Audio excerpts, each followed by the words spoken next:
Okay student, आज हम science का जो टॉपिक है इनर्शिया एंड मास उसके बारे में हम डिस्कस करने जा रहे हैं। तो इनर्शिया, जैसा कि हमने फर्स्ट लॉ ऑफ मोशन में पढ़ा था कि अगर कोई बॉडी है रेस्ट में है तो रेस्ट में रहना चाहता है, और अगर वो मोशन में है तो मोशन में रहना चाहता है, राइट। यानी स्टेट ऑफ मोशन को चेंज नहीं करना चाहता है। Is it clear? तो इस प्रॉपर्टी को बोलते हैं इनर्शिया, राइट। अब जैसे मतलब कि मास के साथ किस तरह का रिलेशन इसका है उसके बारे में डिस्कस करना है। कि जैसे अगर छोटा कोई बॉडी है, कोई ऑब्जेक्ट है, ठीक है, तो उसको आसानी के साथ हम क्या कर सकते हैं, उसको वहाँ से ट्रांसफ़र कर सकते हैं, वहाँ से डिस्प्लेस कर सकते हैं। ये क्लियर? लेकिन वही बड़ा अगर कोई है, हैवी है, तो हम उतना आसानी से उसको डिस्प्लेस नहीं कर सकते। तो अब जब आसानी से हम उसको रिमूव नहीं कर सकते, इसका मीनिंग है कि जिसका मास जितना ही ज़्यादा होगा उसके पास एनर्जिया उतना ही ज़्यादा होगा। ठीक क्लियर?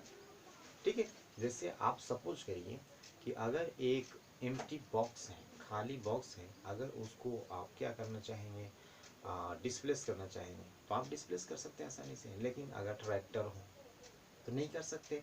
1 kg का हो तो आसानी से कर सकते हो, 100 kg का हो तो नहीं कर सकते जल्दी। ये क्लियर? इसका मीनिंग ये है कि ये जो हमारा इनर्शिया है मास पे डिपेंड करता है। Is clear? तो ये था मास एंड इनर्शिया। अब हम बताना है सेकेंड लॉ ऑफ मोशन। ठीक है। तो सेकेंड लॉ ऑफ मोशन के लिए जो नीचे उसके बाद है कि formulation of second law of motion, तो उसको पहले हम सेकेंड लॉ ऑफ मोशन बता रहे हैं, इसके बाद उसका फॉर्मूला एक्सप्लेन करेंगे। तो जैसा कि हमको ये मालूम है कि जैसे आप एग्जाम्पल लेते हैं कि अगर कोई छोटा स्मॉल अगर कोई ऑब्जेक्ट है तो उसका मास भी कम होगा। Is it clear? अगर वो रेस्ट पे है तो हमने जैसा अभी बताया कि आसानी से उसको डिस्प्लेस कर सकते हैं, राइट। लेकिन अगर वो मोशन में है, दैट मीन्स स्पीड है उसके पास, वेलोसिटी है उसके पास, ठीक है, तो वही छोटा चीज़ को थोड़ा क्या कर कहते हैं कि उसको कंट्रोल करना मुश्किल है। It clear? तो अगर छोटा ही चीज़ का स्पीड ज़्यादा हो जाए तो फिर उसके पास कंट्रोल करना थोड़ा मुश्किल है। इसका मीनिंग है कि उसके पास इनर्शिया का प्रॉपर्टी ज़्यादा है।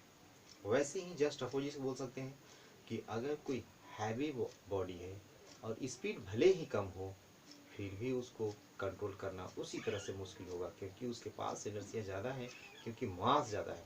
आप एग्जांपल लीजिए, अगर अगर आप एक जो मार्बल लीजिए, मार्बल स्पीड में है, छोटा मार्बल है स्पीड में है, जो खेलते हैं वो मार्बल लेंगे, ठीक है, और वो मार्बल अगर स्पीड में है तो हम लोग क्या करते हैं, खेलते समय पकड़ लेते हैं। Is it clear?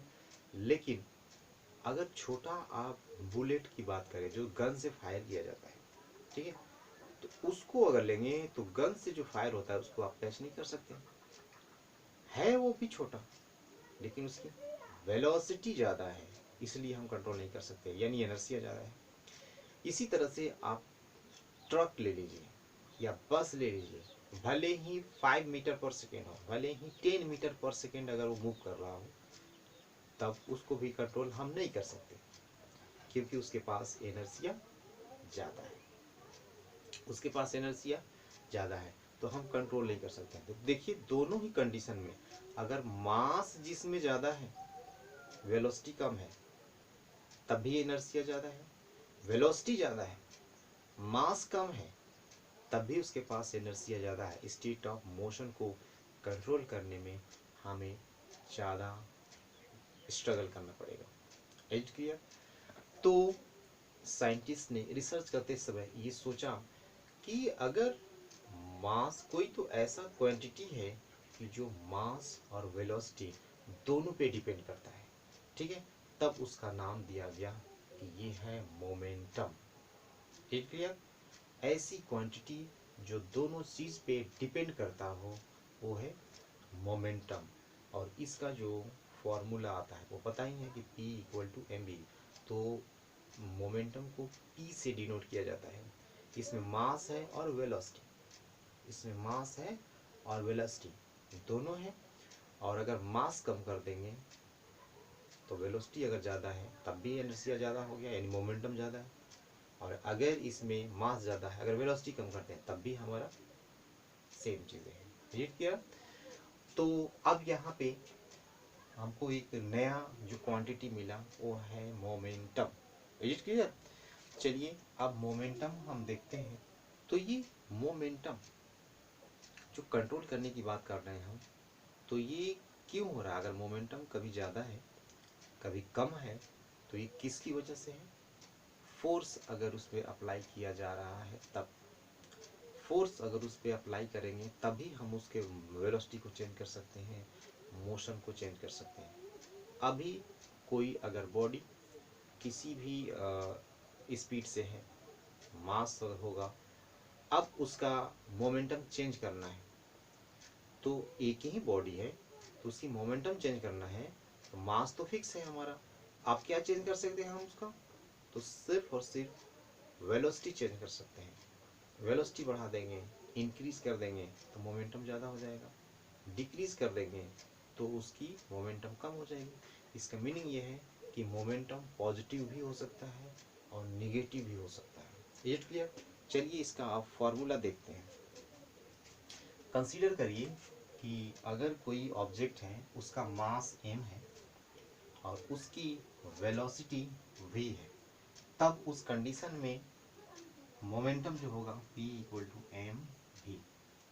अब m इज मास, याद रखना है। तो इसका यूनिट क्या हो जाएगा?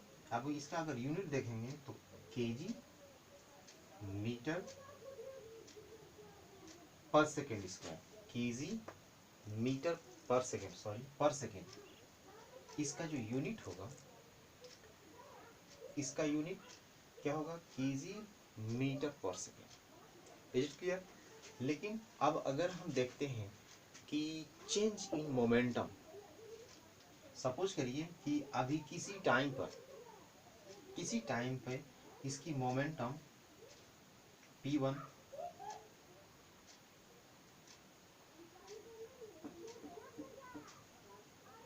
mv1 है। mv1 हम क्यों कर रहे हैं? कि कोई ऑब्जेक्ट है तो उसका मास तो फिक्स है, उसी का मोमेंटम चेंज कर रहे हैं। तो अगर ये p1 इक्वल टू mv1 है और दूसरा कभी दूसरे टाइम में चेक करेंगे तो mv2 है, मान लेते हैं, ठीक है। अब देखिए यहाँ पर ये क्या आया हमारा? ये सेकेंड मोमेंटम और ये फर्स्ट मोमेंटम। और ये मोमेंटम किसकी वजह से हुआ? तो हमने जो फोर्स अप्लाई किया उसकी वजह से।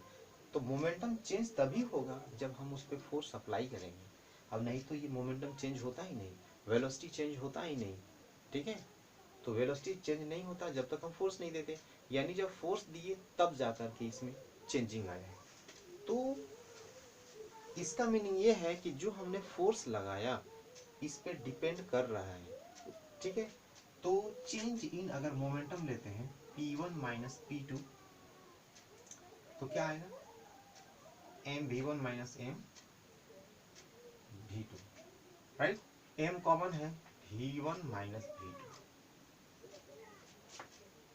ठीक है। तो अब हम निकालते हैं rate of change of momentum.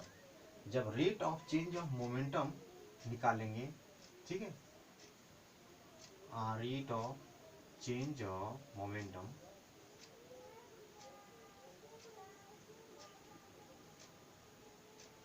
Rate of change of momentum, इसका मीनिंग जिस जो टाइम लगा इसको चेंज होने में, अगर t टाइम है तो v1 minus v2 divide by t, rate of change of momentum हो गया। तो ये क्या हो गया? v1 minus v2 change in velocity ना, चेंज इन वेलोसिटी पर सेकेंड। और चेंज इन वेलोसिटी पर सेकेंड क्या होता है? एक्सेलरेशन। चेंज इन वेलोसिटी, और ये होता क्या है? एक्सेलरेशन। और ये क्यों हो रहा है?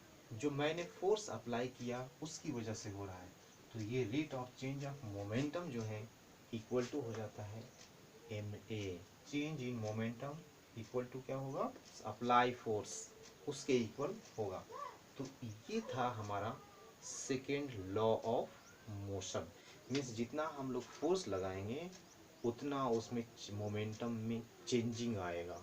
ठीक है, तो चेंज का इक्वल होगा। तो जितना फोर्स देंगे, जितना कॉज हम लोग देंगे, जितना फैक्टर देंगे, वही ट्रांसफर होगा चेंज इन मोमेंटम में। तो यानी फोर्स जो है वो change in momentum, rate of change of momentum का डायरेक्टली प्रोपोर्शनल होता है। तो ये F equal to M A, this is the second law of motion का ये फॉर्मूला है। Is it okay?